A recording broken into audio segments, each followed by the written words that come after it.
ข้าวตุโมพร้อมลงมือแล้วเด้อพี่น้องเด้อมาเด้อมากินข้าวสวยๆน้ำกันฮ้อนๆใหม่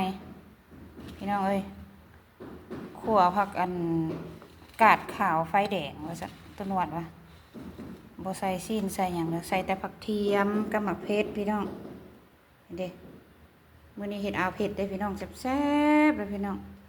มาเด้อมาเด้อแล้วก็มีน่ะอบตัวอ้นเมื่อวานนี้ตัวหนวดเห็ดเมื่อคืนนี่นะยังเหลือมีอยู่พี่น้องเอ้ย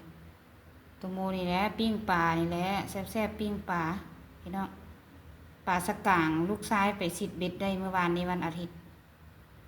ตัวโมก็มาปิ้งมื้อนี้ซะเด้2 ตู้อยู่เฮือนมาเด้อมาเด้อกินข้าวน้ำกันเด้อนี่บัวละพาเอามากับอบตัวหนวดบัวละพาก็อยู่สวนเพิ่นนั่นแหละมาพี่น้องแซ่บๆน้ำกันเด้อเบิ่งตัวหนวดน่ะเอิ้นแล้วเอิ้นอีกบ่มากินกะยาแล้วตัวโมสิกินก่อนละเคาะกึ่งๆกลางๆนี่พุ่นนี่เบิ่งยังเคาะกึ่งๆกลางๆนี่พุ่นนี่พี่น้องเอ้ยบ่มากินกะยาแล้วตัวโมท่าบ่ไหวหิวข้าวตัวโมว่าบ่แล้วบ่อนเศร้าบ่แล้วนี่ตัวโมสิกินก่อนเด้อว่าซั่นพี่น้องมึงดูนี่เย็นเบิ่งแล้วบ่แซ่บละมาพี่น้องมากินน้ำตัวโมนี่ตัวหนวดบ่กินกะยาละ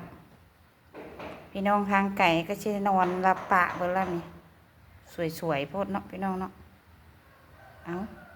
ตัวโมสิกินข้าวก่อนเด้อพี่น้องเด้อ